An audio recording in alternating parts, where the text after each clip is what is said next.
Hey, welcome to another episode of Nobody Told Me with Mike and Blaine. And today we're going to talk about nobody told me how much money a company actually needs. So, hey, Blaine, good to see you. Yeah, you too. And this has been, oh man, this one, being a cash flow company and having gone through some of the hard parts, this is one of those things that it's like, love talking about it, but it also brings back, stressful memories. So, Yeah, oh, right. and Well, I just want to remind people that, hey, it's one of these things. It's two guys talking about, just what it was like to build their businesses, things, life experiences, whatever's going on. And we're introducing a new concept today. I'll let you kick that off because it's kind of the yeah, man of your heart. and if this is also, talking about money, this is a good place to start. So we are also going to talk about beer today. So we're always going to introduce a beer, and I love, I'm a total craft beer nerd, and Mike loves his beer too, but also love little local breweries and these people that are doing their live stream and making some terrific beers. And it can be tough. It can be tough to battle some of the big ones. I want to show you this one today. I am drinking Summer Saturation from Cabin Brewing in Calgary. And if you guys are in, I don't know how far they distribute across Canada. We're up in Edmonton and I can get hold of this. This brewery is terrific. You guys at Cabin, if you happen to see this, you guys are doing absolutely terrific beer. I think you're one of the best breweries in Alberta and seem to show up out of nowhere. And just the other day, I had one that was called Super Saturation, and it was the double New England style IPA, and it was just as delicious. So anyway, what have you got going today, Mike? Well, I tell you what, because it's the first one, right? It's the first one. I'm from Texas, but I spent most of my life in St. Louis. This is a Texas lager that actually is a cross between, a local Texas brewery that started out in Houston, but then they were bought out by Anheuser-Busch. So I thought, okay, well, this is one of those things where it was a small brewery that become a little bit bigger, but here's a real fact about this one. You can only get it in Texas, right? So really, one of those beers that you can only get in interesting. Texas, but it's sold by AB, and that's what I'm going to have today if I can get it open. There we go. Well, and that does dovetail really well with getting a business going, and then they get to the point where they actually can exit and sell that business. So another kind of interesting side. So we're going to dive right into the topic here today, but we're going to sip our beers and make sure you guys check these breweries out. Yeah. All right. So here was the thing, right? So now I've been part of 13 companies. All of them got kind of financed or started a little differently. All right. Because we could do anything from, dip into your own savings, start with your own checking account, take a home equity line, credit cards, those type of things, or you could raise money. But let's start from the very beginning. How do you make the decision of I'm going to start from scratch versus maybe buying something that's already there, right? So have you had any experience with that? I have only had the starting from scratch, so I can definitely speak to that. Now you've bought a business before? Or? Yeah, I've been part of 5 different transactions on both the buy and the sell side. And the sell. A little bit. And the one I wanted to talk about today was I had 3 restaurants. So it was one of those things where I bought one that was already existing. Okay. Then I built one. Then I bought a building that had one in it and just took it over. Well, let's walk through. So which one did you buy first or build first? I bought first. To start off with, let me say that I didn't, have that dream. A lot of people go, "Oh, you bought a bar, right?" I never had the dream to own a bar like some guys do. It was one of those things where I was trying to solve a problem in another business. And the problem I had was actually a cash flow problem, right? Which is I had a receivables based business where I was waiting about 100 days to get paid because I was dealing with Marriott and Hyatt and those type of folks. But I had payroll and stuff like that to meet every 2 weeks. So I'm like, well, I just need more cash to come in. So I actually looked for a cash-based business and bought a restaurant, right? So I bought a restaurant because I could have cash and I could move my hotel staffing people in and out because they could serve, they could clean, they could, bartend, cook, all those type of things they were still doing in the hotels, we could do in the restaurants. Oh man. Okay. Yeah. So that's a innovative and it makes perfect sense. But I would imagine that's a big undertaking because now you're actually buying a business, totally different model of business. And you hadn't opened a restaurant before, like you hadn't owned one. So No, yeah, and well, I tell you what, at 15 years old, my mom came home one night and she goes, "Hey, I got you a job. You start Saturday." So nice. I'm like, "Oh, I didn't know I was looking for a job." So, and the job was, I started off as a dishwasher at 15, and I spent 7 years in a restaurant there in Galesburg, Illinois, where I washed dishes and I did some, prep cook type things. I was a busboy, I was a waiter, I bartended. So I feel like I got a good experience in 7 years of how it should run operationally. Yeah. So I think that was an easier transition. I understood what the workflow was. Yeah.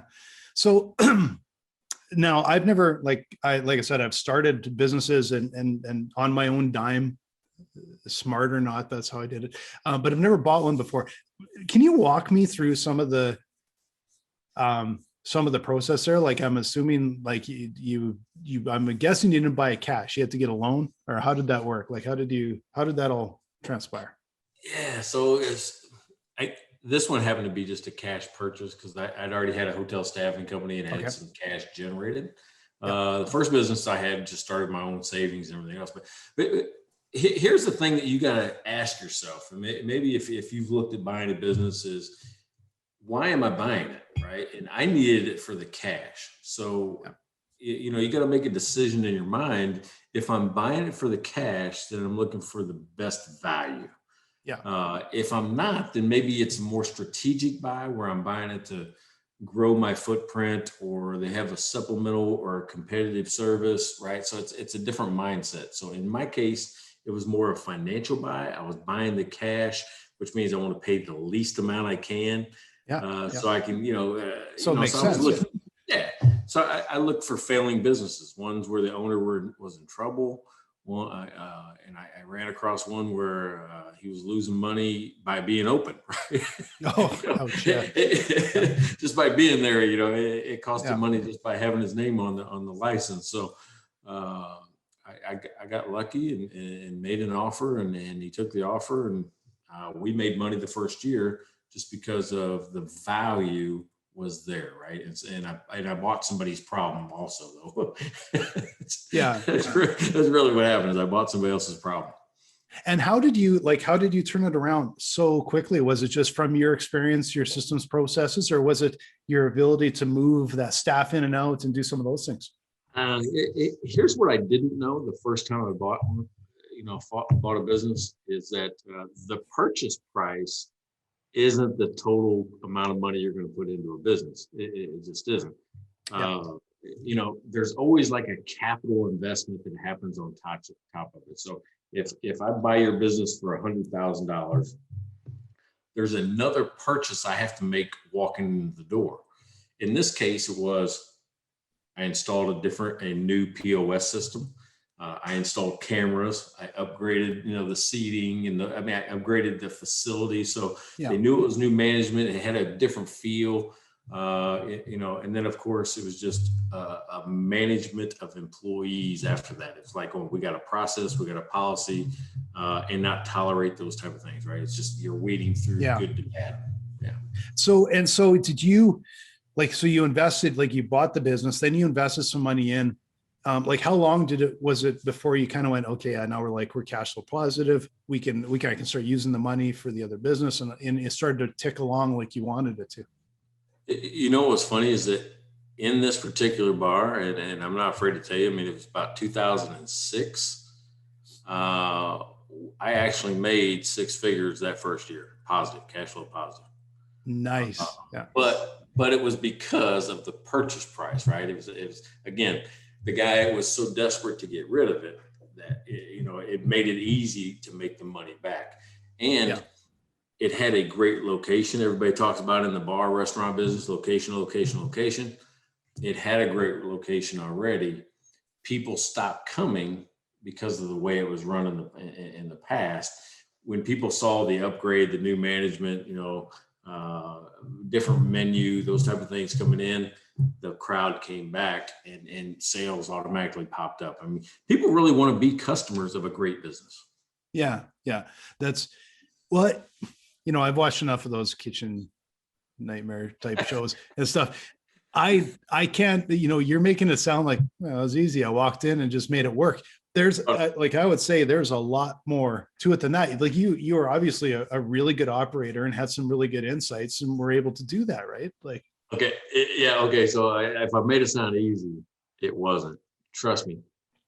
I ended up having to fire the old bar manager. We brought her over with us, but she staged a boycott and a walkout the night of our grand opening of all the former employees. So I lost the entire staff the same night that I promoted and brought people in. So think about what led up to that, right? Because it was about 6 weeks before, because it took me about 6 weeks to make all the changes.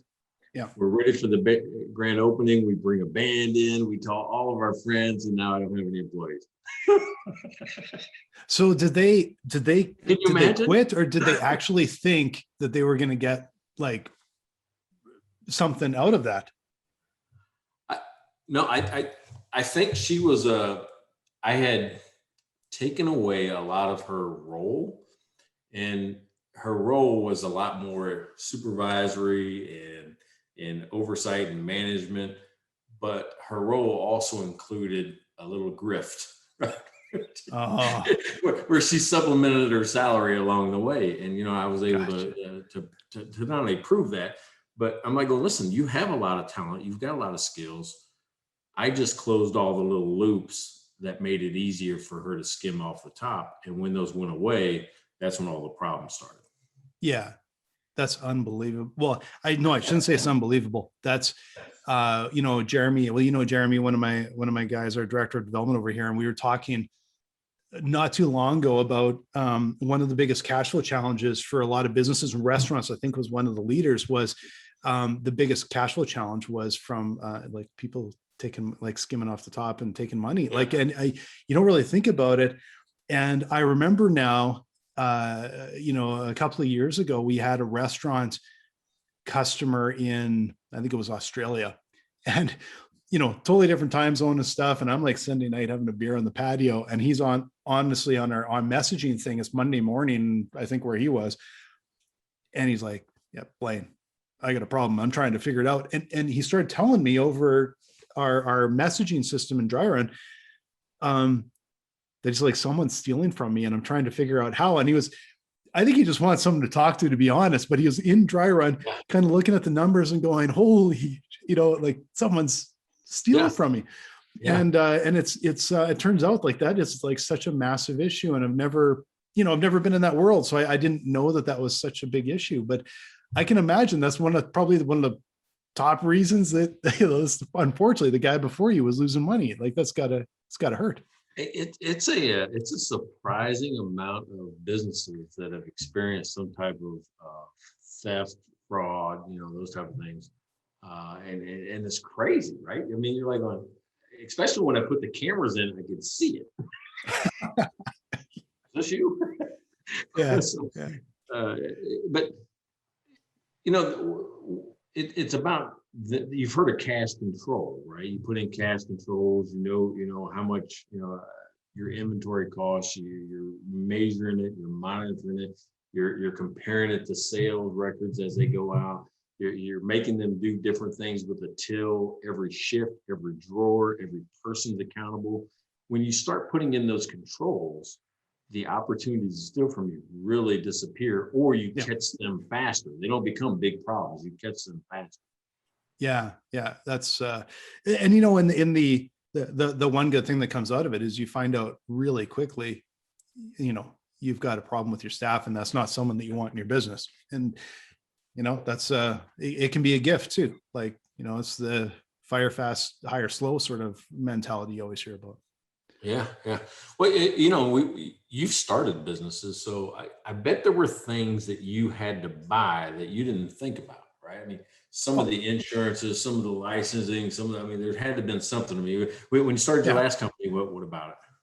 Well, like you're probably talking my first, yeah. Like I've basically had two companies. The first one kind of evolved in a little merger or stuff, but there's like even saying that today, I'm just like I was in dry run earlier today and looking, and I'm just like, oh my god, like you forget about these things. There's always something comes up, and you're like, yeah, I forgot about that. Yeah, I forgot about that license. Oh, I forgot about that stupid yearly, annual, whatever. Yeah. Constant. And and the same thing with my first business. Like my first business, granted, when I started it, I think we were talking about this probably in the last one. I got a laptop and I've got some cheapo education software to kind of get off but the problem is it doesn't take very long. And also I'm like, oh, I need a hand.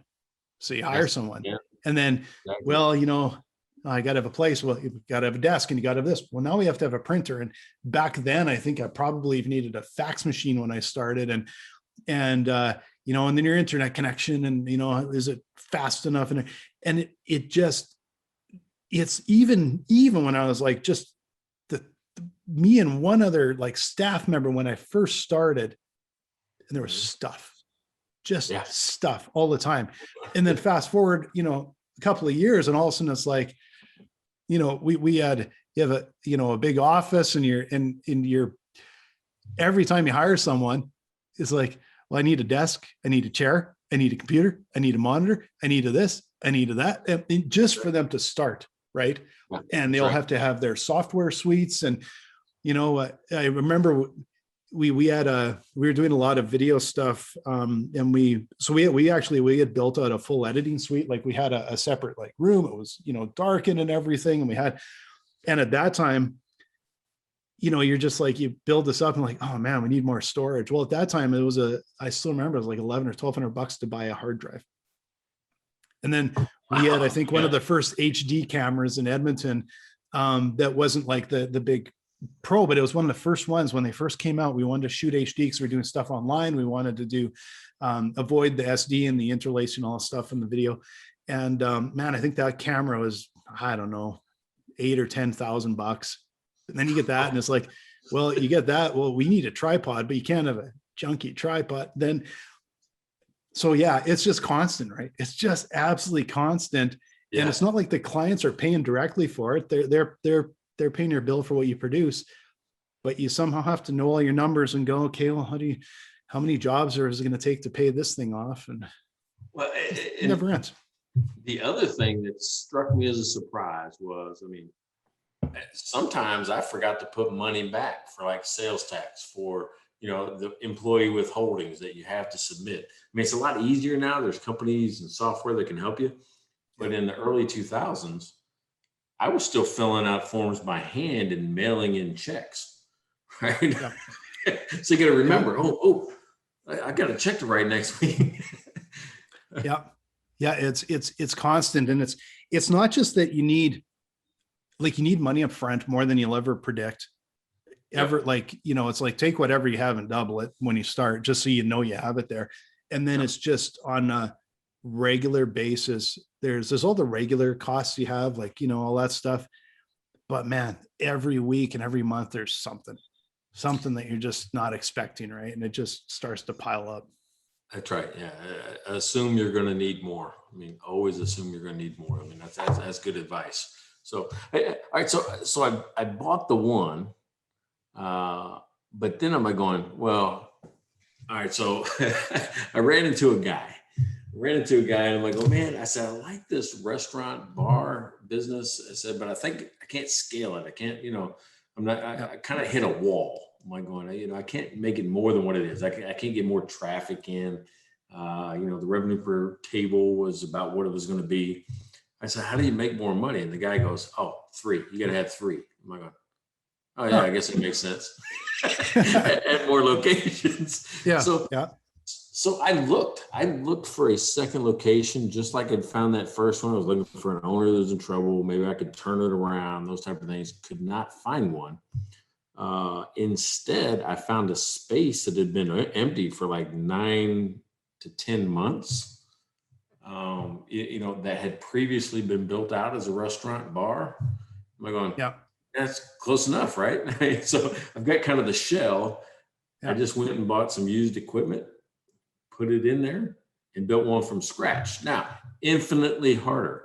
Yes, my upfront cost was less. My marketing cost was about quadruple. Yeah. Trying to get people to come to a new location that had failed and been closed for 12 months versus a business that was already up and operating, and it's so hard, so much more difficult than just starting or just taking something over. Yeah. And did you brand it the same way, or was it a totally different concept? Or we actually, at the time, I introduced the very first craft beer bar in what they call St. Charles County in Missouri, because everything else is like, oh, you go there and you get your Budweiser. Yeah. That's the way it is. This is like going very early in the 2000s. Craft beer was starting to become popular. It was already popular on the coast, but in middle of America, in Missouri, it was starting to become popular. So I did 70 beers, right? We had 70 beers, nice. different ones. Yeah. The weirder, the better. And then, of course, I rotated the bottom 10%, every month. So if I didn't sell it, we'd clearance it out and go. And the branding was classic pinup girls, not like risque today. It's the 20s, 30s, and 40s, the pinup models of that. Yeah. The combination of those two kind of caught hold. I mean, and we did some video advertising, some TV advertising. My best advertising that we did for it, best bang for the buck. I bought have you ever been to the movie theater where they'll do ads before the movie? Yeah. Oh yeah. Yeah. Okay. Yeah. I just bought that and ran that just continuously. Bring people in with movie stubs, those type of things, back to nice. the bar. People come in all the time, and it was relatively cheap, but man, I'd say everybody referenced it, so that was one of the things that I think we did right. Yeah. Well, that's just finding those little, something I probably wouldn't even think of, but that's just finding that connection where it's like, well, people go to a movie and they probably want to grab a drink after. That's good thinking, right? Well, and it's something that you don't think as much now today. And I tell you, I have to stop and think about these opportunities.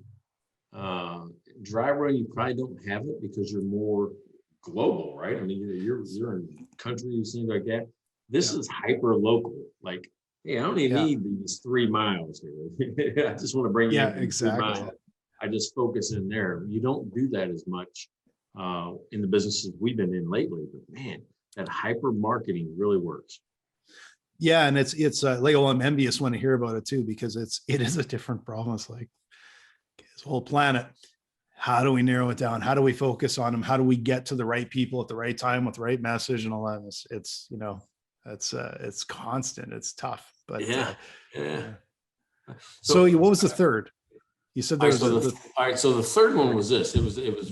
There was an up and coming bar district called the Tower Grove district in St. Louis, and there was a building that came up for sale. I just seen the building was for sale, and I was really just looking to buy the building because there was a lot of renovation, a lot of buildings that were being taken over and gutted and remodeled and things like that. I'm like going, if I can buy a building down in the heart of that, I can capitalize on a quick flip or something like that. Yeah. Well, so I bought the building, and it was already being the restaurant below was being leased out. And then it had 10 apartments above, right? So it's mixed use, which, by the way, I didn't know this. Super hard to get a loan for mixed use building. Oh, really? Okay. Yeah, I guess it's even more risky mixed use versus just like residential or commercial or whatever. The mixed use made it even more risky or different. Oh. And I had to come up with 30% down, right? I mean, that's how I had to close the deal. Was with 30% down. So it was I didn't expect that, right? So I was surprised with how much money it took to close it. It seems, well, like I don't, they obviously know. It just seems counterintuitive to me. You think that you actually are covering your bases a bit when you have, but that surprises me. But yeah. Well, and I tell you, I probably wouldn't have got the loan, right? And the thing is that a lot of times I think these type of buildings just get bought with cash. but I wouldn't got the loan because of the restaurant. The restaurant made it even way more risky because it was a leased restaurant.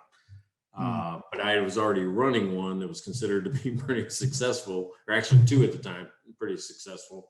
Yeah. They said, "Oh, well, you have experience in restaurants. You know, if anything goes sour, you can take it over." Well, guess what? I had to take it over. So at least you had experience in that though by then. So yeah. So I mean, and I like the area because in that area there was 10 bar restaurants in one block. Oh, nice. So all right. So and what's that's called? And you probably know this. If you ever heard of the thing called the cluster theory? Yeah, I don't know anything about restaurants, but I do know that you want to be in a group of other restaurants and bars. Like I know that because it brings people to the area, right? Hey, car dealers do it. Home Depot and Lowe's down here do it. If there's one, there's the other. If there's a Walmart, there's a Target. That cluster theory is where everybody capitalizes on everyone else's marketing, or people in the area just know, oh, if I'm going to buy a car, I go to that road. If I'm going to go out drinking for the night, I go down to this area because there's 10 choices, right? So your marketing costs go down significantly because all you got to do is compete on that one block. Right? Yeah. I just got to be better than the guy next door. So that's kind of what we did there, is that it was successful because that was the area people went to for that activity. And again, it reduces your cost by doing so. Yeah. So how did you go? Because now you own 3 restaurants and a building. And did you still have the cleaning business at the same time? Yeah. All right. So I had a company that we called J&M Investments, but I nicknamed it the Mylan Organization. So we filed one tax return, but under that one tax return, I had 5 LLCs. I had 3 restaurants. I had the hotel staffing company. And then because I liked the 10 apartments, I bought a few more buildings and I had almost 60 apartments. Right. All right. And people go, well, why'd you do that? Am I going, because in my industry at that point in time, it's all a scheduling, right? I just have to give people hours.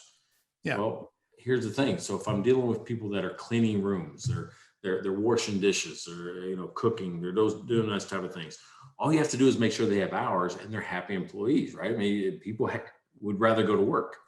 Yeah. What I also learned is that I could also subsidize housing if they needed it. My whole thing was take away people's reasons not to go to work. So I had babysitters where I would take people and say, hey, you got children? Let's set up babysitting in case somebody needs one. We had people that just did nothing but run people to appointments, right? You got a doctor's appointment, you got a lawyer's appointment, you got whatever you got to do. We're going to help you do that. You need subsidized housing. Here it is. So it became one of those things where it was a supportive, self-contained, happy family. Yeah. That seemed to work. Yeah. So how on earth did you have like this whole little empire you build, and all of a sudden you're like, I'm going to move on to software? Or did you? Like, what was the next thing after that? Like, I frankly, I think I got in over my head. It was too many things going on different. I found myself even cleaning apartments or cooking, or, it's just a lot of things going on. And I had somebody that wanted to buy the biggest chunk of it, which was the hotel staffing business. But then he saw that in order for that to be successful, you needed the restaurants so you can give them more hours. You needed the apartments. All these things kind of had interwoven themselves together where it was a network. So he bought everything but one of the restaurants, which was about 35 miles out and kind of out of his sphere that he wanted to be in. Yeah. So at that point in time, I was sitting on cash. And here's what I didn't realize, that when you sell something that's been part of your life for, at that point in time, 16 years where it took to get to that point, I didn't know what to do. Yeah. I had no idea what to do. I was sitting on cash and I did not have a job. And that's a weird feeling. Yeah. Yeah. It's well, and I've only sold one business, my agency before, and it was just, time for something new. And I was looking for a new challenge. I didn't even really know what it was, but I do know that feeling of the next day when it's like, hmm, what do I do now? Like there's my phone's not ringing off the hook. My email isn't just, it's just a really weird feeling. And I'm probably was 10x for you because, or at least 5x with 5 different, things, right?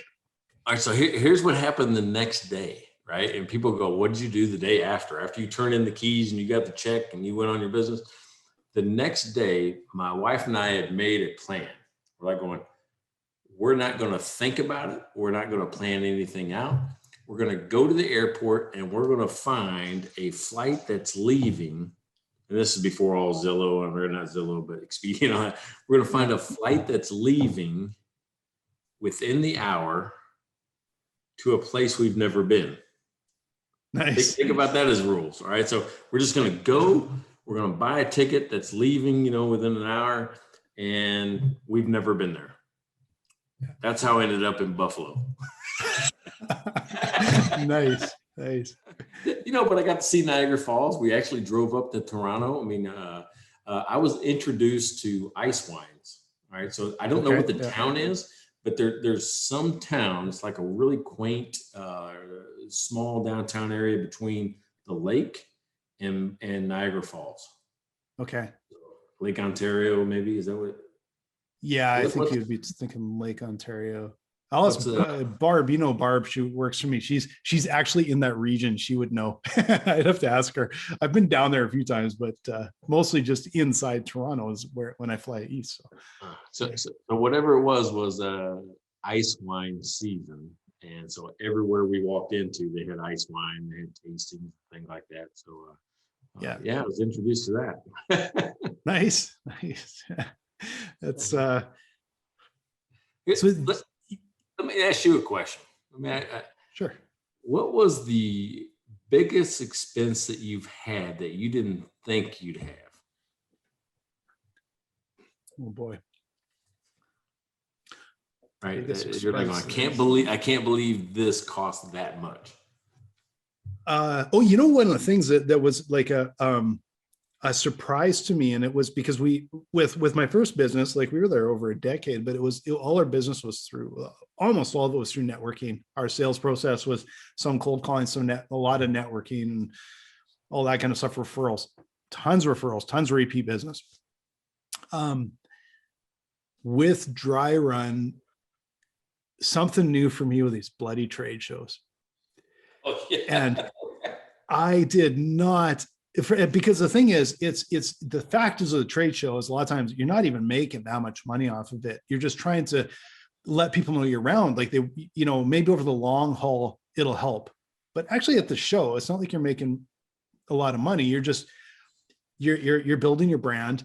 You need to look credible, and it costs a fortune to do it because now you're, like we're a little startup here. And now suddenly, fortunately the first trade show we were at was when Intuit selected us as a top 10 new app. So they gave us a little booth in the kind of startup area, and which was awesome. But we have this little itty bitty tiny team, and suddenly we're flying, my co-founder Tark and I from Western Canada out to San Jose. Well, actually I was down, I usually in the winter I'm down in Arizona. So it was an easier flight for me, and then I'm bringing Barb from Toronto, and she's going like across the entire continent.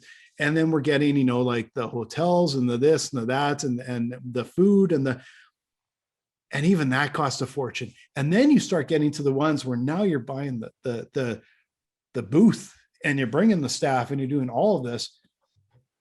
Man, are they expensive. You could easily, like in the little, like small booth in the not big events, you could drop 15, 20 grand, I'm sure, by the time you're done. Yeah. And if you go to the big ones, you're up like ridiculous, right? I think just putting people anywhere, it's like $1,500 a day is just kind of what you budget or more. Yeah. Right. Yeah. So So you snuck something in there. I want to go back to trade shows because that's really important. But you snuck that in there where you said you winter in Arizona. Tell me more about that. Where at? What part? Oh, you knew that, I'm sure. Yeah, like this. Oh, I was sure you would. Oh, you maybe just forgot. I don't, because I probably talked with you from Arizona. This was the first winter, I bet you, in 10 years that we've been in Edmonton, and my wife and I are so acclimatized to not having cold. I'll tell you, we barely left the house. When I say we barely left the house, like I'm talking, we'd open the door to get the delivery of the food that showed up on our doorstep. We just did not adapt well to the cold after a lot of years down in Arizona. So. I'm telling you, I love Arizona. So, I mean, what part? We're in Scottsdale, in North Scottsdale. Yeah. All right. So, nice spot. Yeah. My wife and I have run in that rock and roll marathon in like January-ish. That happens in Tempe. I think it's in Tempe though. Oh, okay. Right around there. But still, if you're going to be there, I had to visit. Oh man. Yeah. Like, yeah, absolutely. You come down. We'll be, I expect down in the fall. And, it's now we're finally through this bloody COVID stuff, and we got our shots and all that. They eventually should let us across the border. It's been a long haul up in Canada here. We got beautiful weather now, but boy, it was a long winter. But that's a lot of the reason that as I started to build Dry Run, like we came up with the idea for it, and you just sort of start growing, and then I started running it basically remote. So my co-founder was remote, and at one point I even had some overseas guys helping us, and people down in the States, and they're just little contractors everywhere. And eventually I started building a team up, and I'm back and forth and all over the place. So built the business completely remotely. The real cool benefit of it is when we go to hire someone, like we've hired a number of people this last year, and one of the nicest things is we just want to find the right people. We don't care where they are, but you also have to, when you say the right people, they also have to be people that where working online like this is just in their wheelhouse. And that's not everybody. That can be really tough for some people. So it's tricky, it's tricky building that way in some ways, but it's also, we got the right team, and it's just, it's terrific. Like they work really hard and works really well. So yeah, just a little side sort of note there, I guess. But no, I mean, you're right about working from home. There's so many distractions that, like I had to build a room that is just for work, right? I come in here, I know exactly what I'm in, the dog, I can't hear what the dog is doing. I can't hear my daughter's out there watching TV. I can't hear any of that stuff.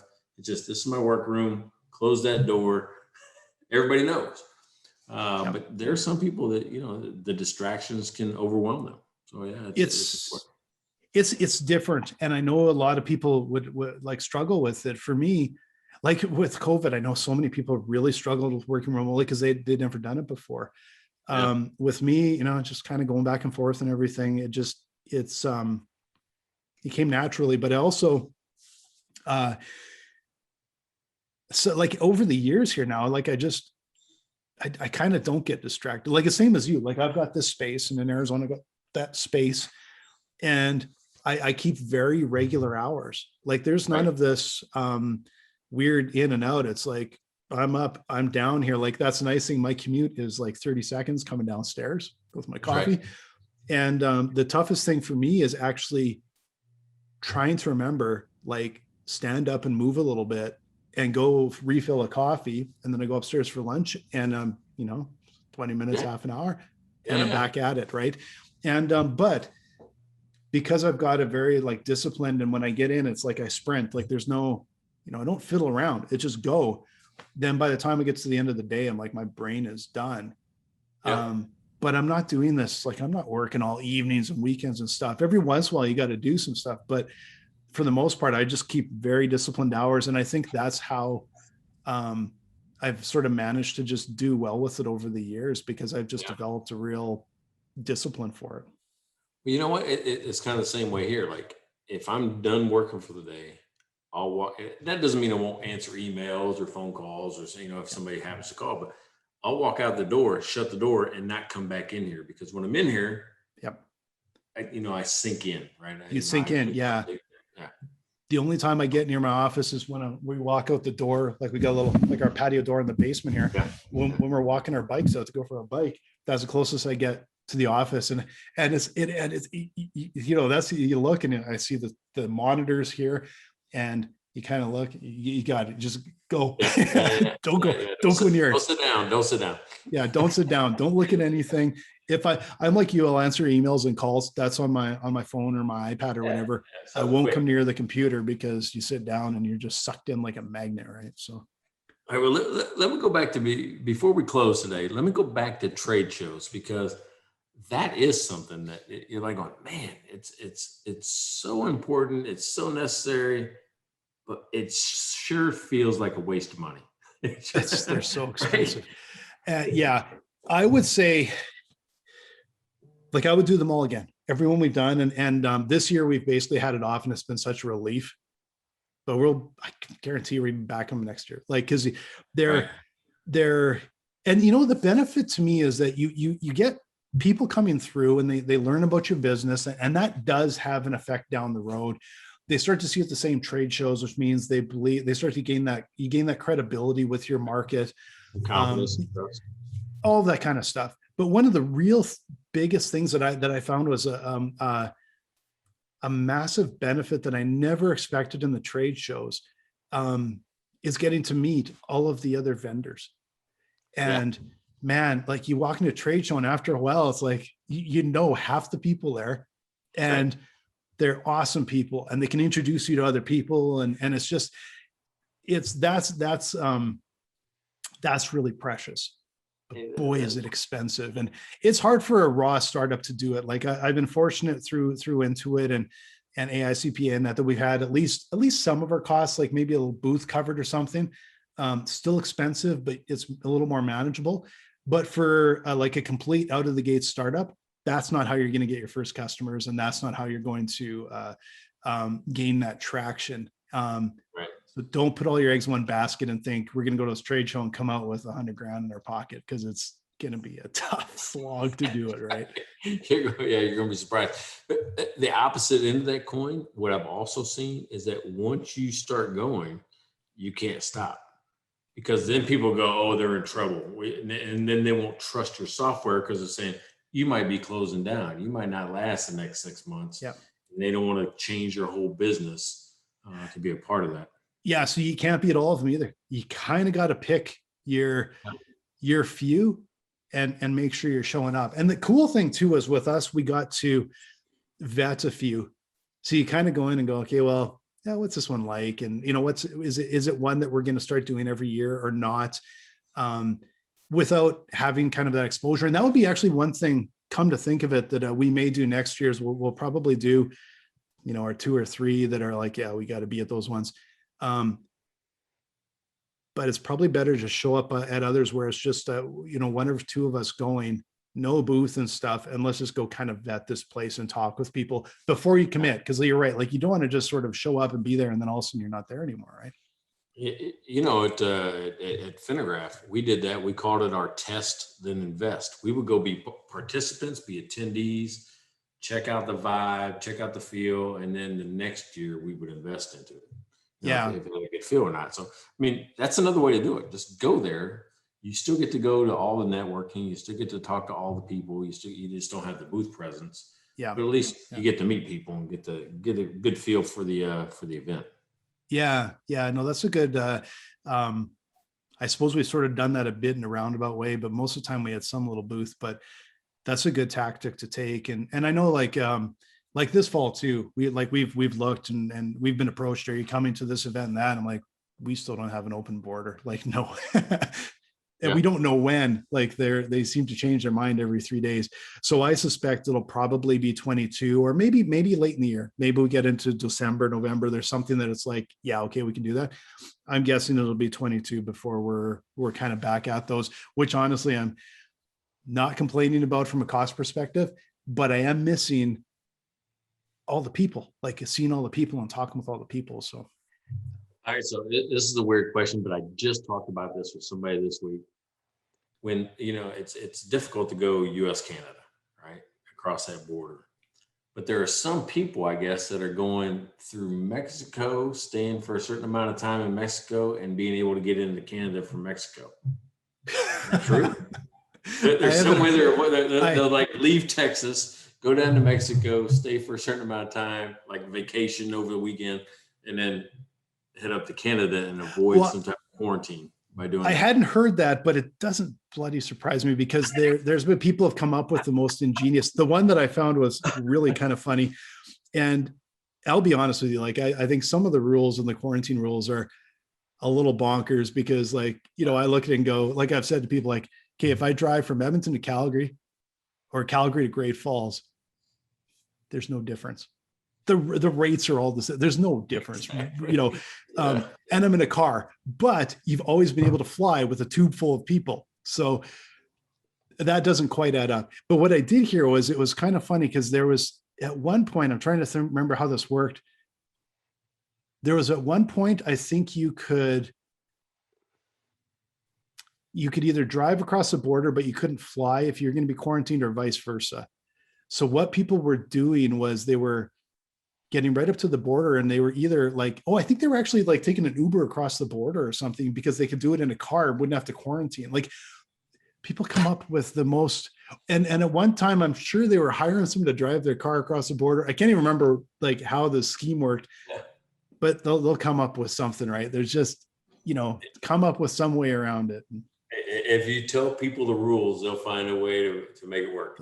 They'll find exactly. And I'll admit, I'm a little bit like that. My wife is she always says she's a rules person, and I'm like, everything's negotiable. That's how my mind works, right? It has been really crazy. It's been we haven't gone this long since being down in the States for like well over a decade. I bet you it's been 20 years since it's been this long. Over probably a year and a half or whatever since we've been down there. So it feels a little bit odd to me, of course, but you can see the end in sight finally. And so we should be venturing over the border soon, I hope. All right. So the topic today was, nobody told me how much cash it would actually take to start a business. So final thoughts? Yeah, the only thing I will add, because I didn't talk much about dry run, and for those of you out there that are actually thinking, because I talk with people all the time about, they're going to start a software company or SaaS company, and they've already got a business, but they can do it on the side, and it's going to make them jillions of dollars and all that. And I will say that it is shocking when I look back now and go, like, how much money it has cost to start and build and grow a software business, and you can't do it on a whim and build something really substantial. It is a lot of money. And I look back and I look at the money, I've put in and loans and grants. We have got a ton of grants and then investment, and you get outside investment, everything. And when you start adding all of that up, plus the revenue that you're basically just, putting back into the company, it's hard to believe how much money is taken to get to this point. And when I talk with other founders, yep, that's just what it is, right? So it's what it is. That's exactly what it is. Yeah.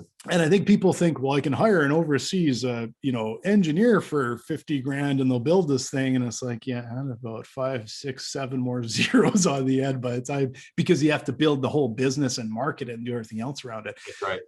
Right. So we talked about a lot of more of the traditional businesses, but I will say that if you are looking to step into that software side, it is not just a sideshow. If you want to be successful, it's going to take an incredible amount more than you probably are expecting. So, I mean, especially with software, what you think you should be able to be done in 6-7 months, it's easily double that. Easily double that. So always think more. Always think it cost you more. So Blaine Birch is the author of Pandemic Cash Flow and the CEO of Dry Run. If you haven't seen his software, go do it. Who's telling you? Cashflow Mike. Cashflow Mike has wrote a book called Don't Be a Dumb Business Owner and hey, this is Nobody Told Me.